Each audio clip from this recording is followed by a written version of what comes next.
Most people think arguments are won with better words, better logic, better comebacks, but that's not why most people lose. Most arguments are already decided before the first sentence leaves your mouth.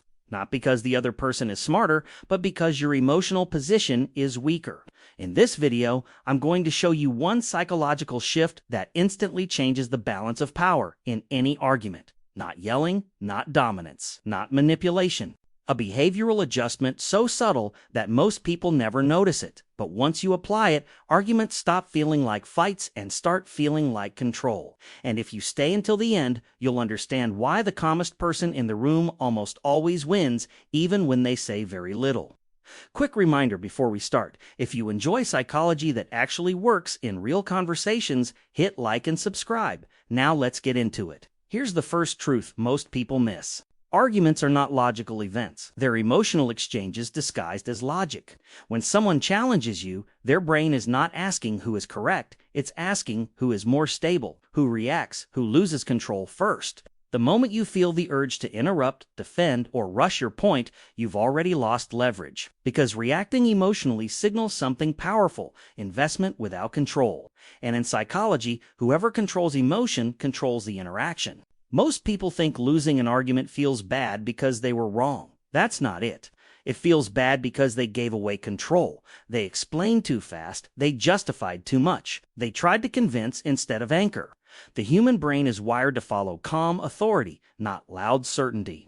This is why people who argue calmly often win against people who argue passionately, not because they're smarter, but because they're not emotionally pulled. Here's the shift. Stop trying to win the point. Start controlling the tempo. Most people rush arguments. They feel pressure to respond quickly, fill silence, correct immediately. That urgency kills authority. The fastest way to lose an argument is to show the other person that their words control your timing. So instead of responding immediately, you pause. Not dramatically, not arrogantly. Just long enough to break the rhythm. That pause does something powerful. It shifts the nervous system, yours and theirs. Psychologically, silence creates uncertainty, and uncertainty destabilizes confidence. When you pause, the other person starts wondering, did I say too much? Did that land? Why aren't they reacting? Their focus turns inward, and the moment someone starts monitoring themselves, they lose momentum. You didn't argue, you didn't submit, you didn't escalate, you stayed centered, and that center becomes gravity. Here's what most people get wrong. They think silence means weakness. It doesn't.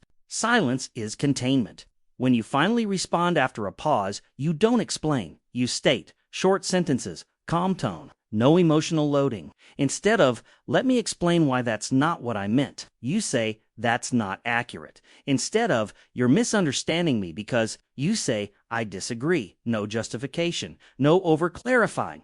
The brain interprets this as certainty, and certainty commands respect. Over-explaining feels responsible. Psychologically, it signals doubt. The more you explain, the more you imply that your position needs approval. And approval seeking is the fastest way to lose dominance in an argument. Strong communicators understand something simple. Clarity doesn't require defense. When you stop explaining, the other person either adjusts their tone or reveals insecurity.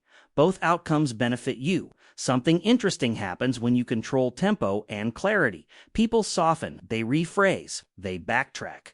Not because you won logically, but because the power dynamic shifted. Arguments don't end when someone is proven wrong. They end when someone loses emotional footing. And calm presence is what takes that footing away. This isn't just for debates. It works at work, in relationships, with family, with difficult people, because the human nervous system responds the same way everywhere. Calm greater than chaos, stillness greater than urgency, control greater than explanation. The person who doesn't rush decides when the conversation moves forward, and whoever controls timing controls the argument. Winning an argument isn't about domination, it's about not being moved. The moment you stop reacting emotionally, arguments lose their grip. Try this once. Pause, state, don't explain, and watch how conversations start bending toward you without force, without volume, without drama. If this video helped you see arguments differently, like and subscribe for more psychology-based content.